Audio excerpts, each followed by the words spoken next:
बिस्मिल्लाहिर्रहमानिर्रहीम अस्सलामु अलैकुम वरहमतुल्लाहि वबरकातुहू। Dear students, this is Syed Mudassir और आज के इस वीडियो लेक्चर में हम सॉल्व करेंगे अपनी एक्सरसाइज नंबर 14.2 क्लास 11 के मैथ के क्वेश्चन नंबर 9 को एंड क्वेश्चन नंबर 10 को। क्वेश्चन नंबर 9 डियर स्टूडेंट्स आपको शॉर्ट क्वेश्चन के लिहाज से इंपॉर्टेंट है, पूछा जा सकता है, जबकि क्वेश्चन नंबर 10 बहुत बहुत ज्यादा इंपॉर्टेंट है आपका long question point of view से। एग्जाम में आपको अक्सर इस तरह के सवाल आ जाते होते हैं, तो इसको आपने मेक श्योर करना है कि इसको बहुत अच्छे तरीके से समझना है। अगर कोई मसला मिसाइल आए तो आपने बिला झिझक मुझसे पूछना है। तो ये आपका क्वेश्चन नंबर 10 इंपॉर्टेंट है, इसको मार्क कर लीजिएगा।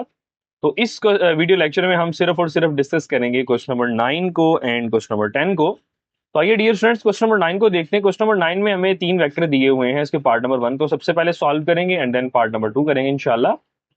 तो पार्ट नंबर 1 में हमसे कह रहा है show that the vectors this this and this form are right triangle. आपको 3 वेक्टर दिए जा रहे हैं, आपसे वो कह रहा है कि शो करना है आपने कि जो वेक्टर हैं कि ये राइट ट्रायंगल बना रहे हैं। ठीक है, तो राइट ट्रायंगल बना रहे हैं तो उसके लिए क्या सिनेरियो होता है मैं आपको समझाता हूं। तो आइए इसको हम स्टार्ट करते हैं। तो लेक्चर को स्टार्ट करने से पहले डियर स्टूडेंट्स, अगर अभी तक आपने मेरे चैनल को सब्सक्राइब नहीं किया है तो लाजमी सब्सक्राइब कर लें ताकि हर आने वाली वीडियोस की अपडेट्स आपको मिलती रहें और आप उनको देखते रहें।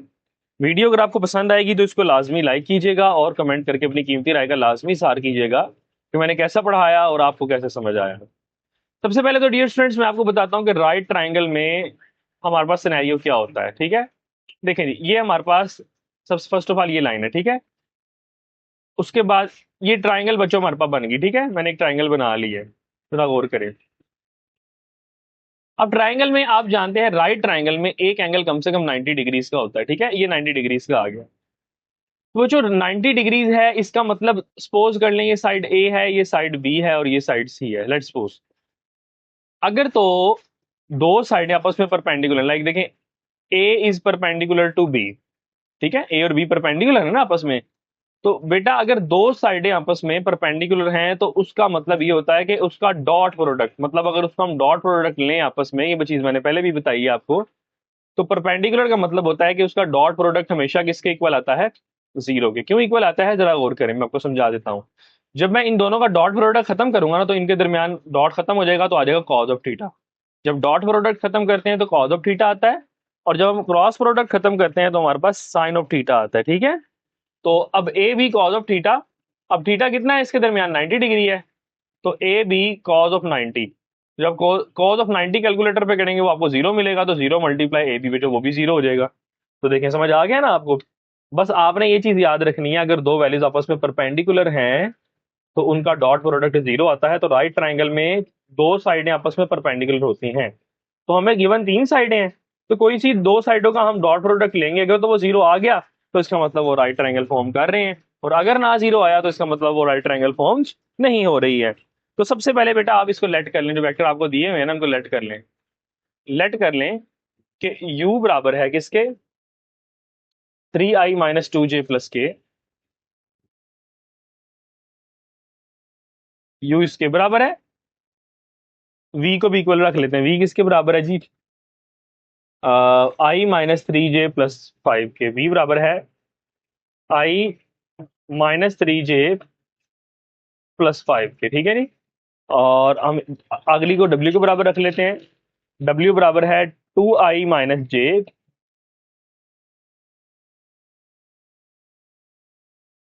प्लस जे, सॉरी, माइनस 4 के। ठीक है जी, ये बच्चों हमने u v और w के इक्वल रख लिया इनको। तो अब हमने देखना ये है कि ये तीनों साइडों से क्या है कि एक ट्राइंगल की होंगी। ठीक है, तो ये चेक करना है कि राइट ट्राइंगल की है या नहीं है।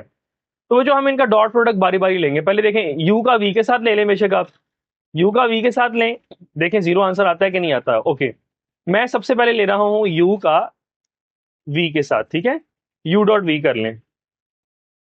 3i माइनस 2j प्लस के का डॉट प्रोडक्ट ले लें, i minus 3j plus 5k।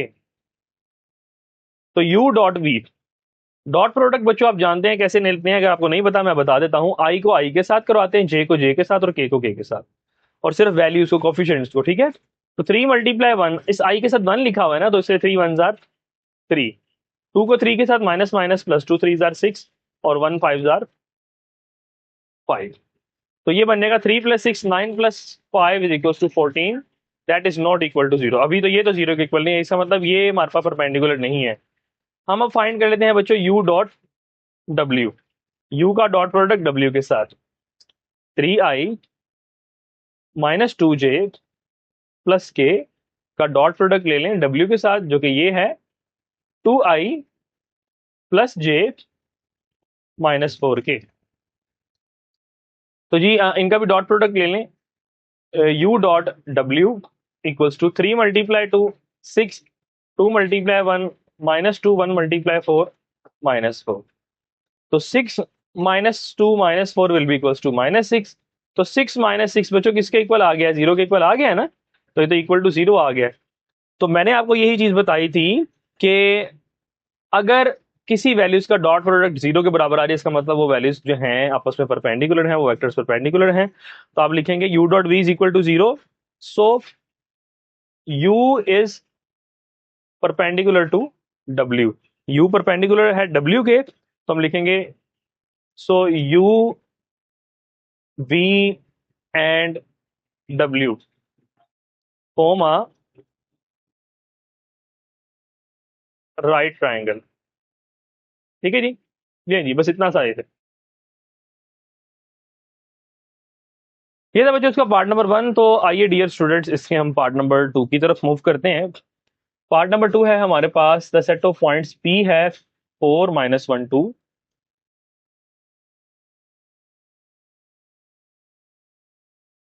Q है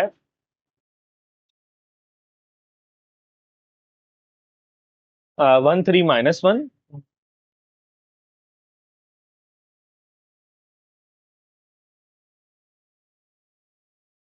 और इसी तरीके से हमें एक R दिया जा रहा है। मेरे पास बुक बच्चों सामने पड़ी हुई है। तो R बराबर है -2 4 एंड 6 के। ठीक है जी। तो इसमें भी आपसे कह रहा है कि शो दैट, मगर ना बच्चों इसमें थोड़ा सा प्रॉब्लम है, इस क्वेश्चन में थोड़ा सा प्रॉब्लम है। इसमें वो कह रहा है कि आपने शो करना है कि ये राइट ट्रायंगल की साइड्स हैं, जबकि इसको मल्टीप्लाई करवा के डॉट प्रोडक्ट लेके हमारे पास ये इक्वल नहीं आते हैं। तो इसमें थोड़ा सा प्रॉब्लम है, इसको हम सिर्फ यही देखेंगे कि अब इस सवाल में मसला है, सवाल इसी तरह का ही है। ठीक है। तो उसने ये कहा हुआ कि शो करना है, हालांकि ये साइड्स नहीं है, ये राइट ट्रायंगल की साइड्स नहीं है। तो देखिए हम बहरहाल कर लेते हैं। पी क्यू आर आपको दिया जा रहा है, तो सबसे पहले बच्चों आप पी क्यू फाइंड कर लें। पी क्यू का मतलब क्या होगा बच्चों? मैंने आपको बताया था O Q minus O P, मतलब सेकंड में से फर्स्ट को माइनस कर देना है। ओ क्यू का मतलब क्या होगा? आप क्यू को यूनिट वेक्टर की फॉर्म में लिख दें, उसको यूनिट वेक्टर लगा दें, आई जे के लगा दें साथ। तो पहले बच्चों हम पी क्यू फाइंड करते हैं। ओ क्यू यानी आई, वन आई का मतलब आई है, पहला आई का, दूसरा जे का, और तीसरा के का। ठीक है, ये चीज मैंने पहले आपको एक्सप्लेन कर दी हुई है। माइनस ओ पी यानी -4i, साइन चेंज हो जाएंगे, माइनस माइनस प्लस जे और -2k। तो डियर स्टूडेंट्स पी क्यू किसके बराबर आ जाएगा? i -4i -3i, 3j + j 4j, -k -2k -3k। ठीक है। तो डियर स्टूडेंट्स मेरे पास आ गया है -3i + 4j -3k, ये हमारे पास आ गया है पी क्यू। तो अब हम फाइंड कर लेते हैं डियर स्टूडेंट्स क्यू आर को। तो क्यू आर को किस तरीके से फाइंड करेंगे, आइए मैं देखता हूं। तो क्यू आर का तरीका भी वही रहेगा, पहले पी क्यू कर लें फिर क्यू आर कर लें। क्यू आर का मतलब क्या है? O R minus O Q.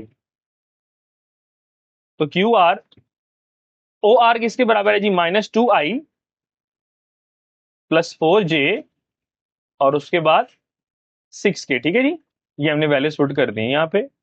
उसके बाद माइनस कर दें जी क्यू को, -i, साइन चेंज हो जाएंगे, -3j और +k।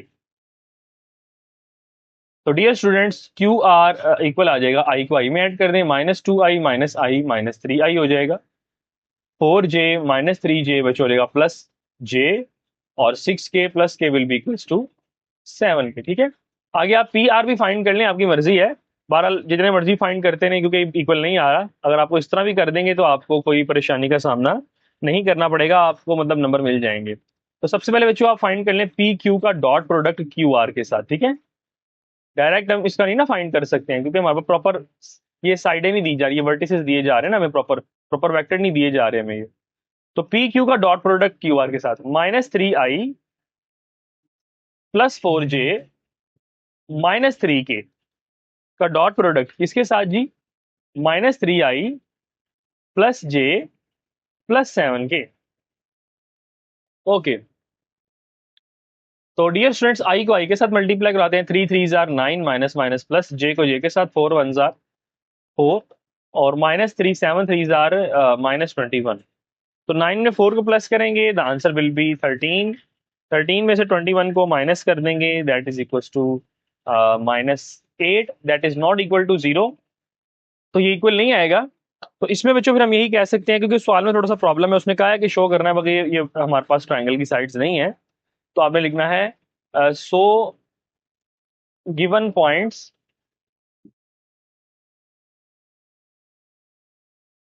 Do not form right triangle. ठीक है नहीं, राइट ट्राइंगल। ठीक है नहीं बच्चों, ये हमारा क्वेश्चन नंबर 9 सॉल्व हो चुका है। मैं उम्मीद करता हूँ कि डियर स्टूडेंट्स आपको समझ आ गया है, आपको कोई मसला मसाइल नहीं है। तो आइए डियर स्टूडेंट्स, अब हम मूव करते हैं क्वेश्चन नंबर 10 की तरफ। जैसा कि मैंने आपको बताया, क्वेश्चन नंबर 10 जो है बहुत बहुत ज्यादा इंपॉर्टेंट क्वेश्चन है। एग्जाम पॉइंट ऑफ व्यू से लॉन्ग क्वेश्चन में आपको पूछा जा सकता है। तो आपने प्रूव करना है यहाँ पे, प्रूव दैट, क्या प्रूव करना है? Cause of alpha plus beta जो है वो किसके इक्वल आएगा? Cause alpha cos beta minus sine alpha sine beta के। ठीक है जी, मेरे पास बुक सामने पड़ी हुई है, तो मैंने वहां से देखे बच्चों क्वेश्चन को लिख लिया है। तो ये बच्चों आपने प्रूव करना है। तो आइए डियर स्टूडेंट्स, इसको स्टार्ट करते हैं। तो क्वेश्चन को स्टार्ट करने से पहले, अगर अभी तक आपने मेरे चैनल को सब्सक्राइब नहीं किया है तो लाजमी सब्सक्राइब कर लें, ताकि हर आने वाली वीडियोस की अपडेट्स आपको मिलती रहें और आप उनको देखते रहें। वीडियो अगर आपको पसंद आ रही है तो बच्चों उसको लाजमी लाइक करें, कमेंट करके अपनी कीमती राय का लाजमी इज़हार करें कि मैं कैसा पढ़ा रहा हूँ और आपको कैसा समझ आ रहा है। तो आए बच्चों, इसको हम स्टार्ट करते हैं। सबसे पहली चीज बच्चों, हमने प्रूव करना है कि cause of alpha plus beta इसके बराबर आएगा। ओके, तो बच्चों इसको सॉल्व करना है, बड़ा ध्यान से मैं आपको बता रहा हूं कि आपने किस तरीके से सॉल्व करना है। आप यहाँ पे ग्राफ बनाएंगे, ठीक है, जिस तरह मैं बता रहा हूँ आप उसी तरीके से करेंगे। आप यहाँ पे एक एक्स एक्सिस और वाई एक्सिस बना लेंगे, ठीक है।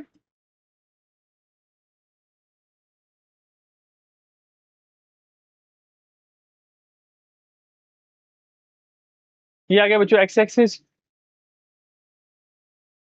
और ये बच्चों मेरे पास आ गया है वाई एक्सिस। ठीक है जी, आपको मैं बड़े आसान तरीके से समझाऊंगा, अगर समझ ना आया तो मुझे लाजमी बताइएगा, मैं आपको जरूर क्लियर करूंगा। तो अब यहाँ पे बच्चों आपने एक वेक्टर बना लेना है ए। अब ये बात ख्याल करनी है बच्चों, अगर तो प्लस में है ना, एक कॉस अल्फा प्लस बीटा है, तो फर्स्ट ऑफ ऑल देखें, जो भी हो हमारे पास इधर वेक्टर ए तो वैसे का वैसे ही आएगा। इस तरीके से वेक्टर ए बना लेना है आपने। तो ये हमारे पास है वेक्टर ए, ठीक है। इसको आप नाम दे लें, ओ ए का नाम दे लें, मैं इसको ए का नाम दे लेता हूँ, ठीक है। तो इसके जो वर्टिसेस होंगे, मतलब जो इसकी वैल्यूज होंगी बच्चों, वो हमारे पास देखें ऑर्डर्ड पेयर में आएगी। हम किसी भी पॉइंट को लिखते हैं ना, तो वो ऑर्डर्ड पेयर में लिखते हैं, यानी पहले वैल्यू एक्स की होती है, दूसरी वाई की होती है, ऐसे ही पता है ना आपको। तो बच्चों एक्स एक्सिस पे हमारे पास क्या होता है? कॉज होता है, और उसके साथ साथ वाई एक्सिस पे हमारे पास क्या होता है? साइन होता है, ठीक है। ये बात आपने याद रखनी है। और उसके साथ साथ मैंने सपोज कर लिया कि ये जो एंगल है ना, एक्स एक्सिस के साथ ये अल्फा बना रहा है, ठीक है। तो अगर ये अल्फा एंगल बना रहा है ए, तो ये बनेगा कॉज अल्फा और ये बनेगा साइन अल्फा। ठीक है बच्चों, दोबारा देख लें, वेक्टर ये हमारे पास है, ये हम इसको ओरिजिन कह लेते हैं। ओ ए वेक्टर है एक, जो कि एक्स एक्सिस के साथ अल्फा एंगल बना रहा है, और उसके साथ साथ हमने जो उसके पॉइंट्स लिख लिए बच्चों, वो हमारे पास पॉइंट्स क्या है? Cause alpha and sine alpha. ठीक है, ये आपने बस याद रख लेना, ये हमारे पास आ गया ओ ए। उसके साथ साथ बच्चों अब हमने एक और वेक्टर बनाना है, जो कि हमारे पास बीटा के लिए होगा, उसको हम ओ बी बनाएंगे। ठीक है, मैं इसको थोड़ा सा इंक्रीज कर लेता हूँ।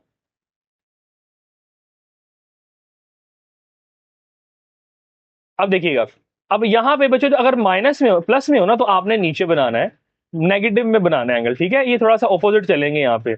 मैं यहाँ पे एक और वेक्टर बना रहा हूँ इस तरीके से, सॉरी, दो बन गए, हाँ जी। तो यहाँ पे बच्चों मैंने कह दिया कि ये ओ बी है, इसको आप ओ बी का नाम दे लें। और ये जो है एक्स एक्सिस के साथ, देखें हमारी रोटेशन कुछ इस तरीके से है, तो ये नेगेटिव बीटा बनाएगा।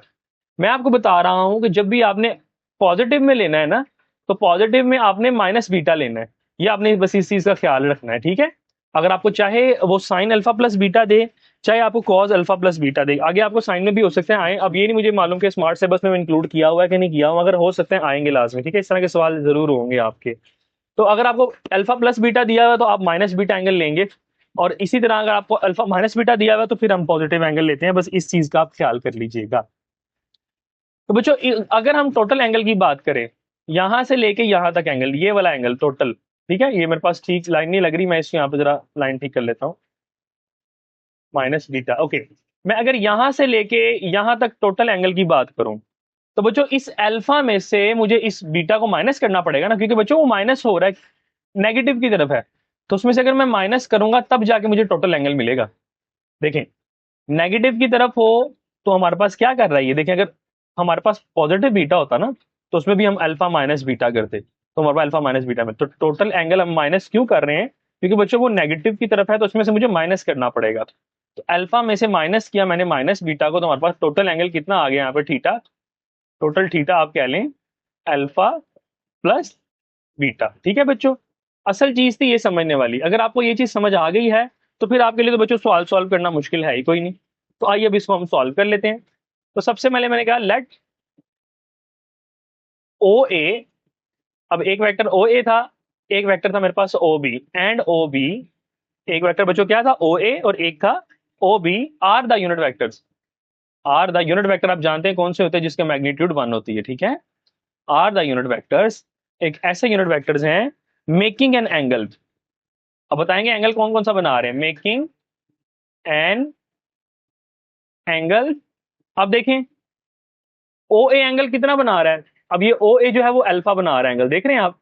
और ओ बी जो है, ये ओ बी ये वाली एंगल आएगी आपकी, ठीक है, वो माइनस बीटा बना रहा है, making an angle alpha and minus beta with x positive x axis. अब अल्फा जो है वो पॉजिटिव एक्स एक्सिस के साथ बना रहा है, बल्कि दोनों ही पॉजिटिव एक्स एक्सिस के साथ बना रहे हैं, और हम इसको कह सकते हैं with positive x axis respectively, ठीक है जी। हमने बता दिया, दोबारा सुन लें, कि ओ ए और ओ बी एक वेक्टर हैं जो कि एंगल बना रहे हैं अल्फा और minus beta with positive x axis respectively, ठीक है। उसके साथ साथ एंगल ए ओ बी, यानी टोटल एंगल जो होगा, एंगल ए ओ बी, यहां से लिखें ये वाला ए ओ बी, इसका टोटल एंगल बच्चों वो कितना मैंने बताया आपको, अल्फा प्लस बीटा है, ठीक है। So angle A O B कितना आएगा बेटा, वो आएगा अल्फा प्लस बीटा, ठीक है बच्चों। मैं उम्मीद करता हूं कि आपको समझ आ गया है, आपको कोई मसला मसाइल नहीं है यहां तक। तो आए अब हम यहां पे करते हैं देन। अब यहां पे हमारे पास ओ ए क्या बन जाएगा, ओ ए वेक्टर। अब ओ ए वेक्टर में बच्चों मैंने अभी आपको बताया, देखें फर्स्ट वैल्यू कॉस की, सेकंड वैल्यू साइन की, यहां पे हमारे पास फर्स्ट वैल्यू कॉस की होगी मगर एंगल बीटा होगा, कॉस बीटा, और साथ ही साथ हमारे पास हो जाएगा साइन बीटा। मगर यहाँ पे एक चीज का ख्याल करना है, एंगल माइनस में ही आएगा यहाँ पे, कॉज ऑफ माइनस बीटा और साथ साइन ऑफ माइनस बीटा। तो इसका इंपैक्ट क्या पड़ेगा बच्चों, कॉज अपने माइनस के साइन को खा जाता है, ये तो आपको पता है, ये बनेगा कॉस बीटा और माइनस साइन बीटा, ठीक है। तो इनको हम लिख लेते हैं यूनिट वेक्टर की फॉर्म में, मतलब आई जे के की फॉर्म में लिख लेते हैं। तो हमारे पास सबसे पहले हमारे पास क्या आएगा जी, वेक्टर ओ ए, वो क्या बनेगा बच्चों, कॉज कॉज अल्फा है ना, इस पे कॉज अल्फा, देखिए जरा गौर कीजिए, कॉज अल्फा और साइन अल्फा है। तो यहाँ पे मैं क्या लिख लूंगा, कॉज अल्फा फर्स्ट के साथ बच्चों एक्स एक्सिस के साथ आई आता है, और वाई एक्सिस के साथ हमारे पास क्या आता है, जे आता है। यहाँ पे लिख लूंगा कॉज अल्फा आई, और उसके साथ साथ हमारे पास आ जाएगा प्लस साइन अल्फा जे। ये बेटा मेरे पास आ गया ओ ए। और अगर मैं बात करूं ओ बी की, तो ओ बी किसके बराबर आ जाएगा, कॉज बीटा आई माइनस साइन बीटा जे, ठीक है बेटा। मैंने आपको ऊपर वेक्टर लिख के दे दिए, उनके वर्टिसेस जो पॉइंट्स थे वो मैंने लिख के दे दिए हुए हैं। तो ये बच्चों यहाँ तक उम्मीद करता हूँ कि आपको समझ आ गया, अगर फिर भी मसला हो मुझे लाजिम बताइएगा, मैं आपको जरूर गाइड करूंगा, ठीक है। तो ये ओ ए और ओ बी आ गया है। अब इनका हम डॉट प्रोडक्ट ले लेंगे, कॉज में हमेशा डॉट प्रोडक्ट लेते हैं बच्चों, याद रखना है, कॉज हो तो हमेशा डॉट प्रोडक्ट लेना है, साइन हो तो हमने क्रॉस प्रोडक्ट लेना है।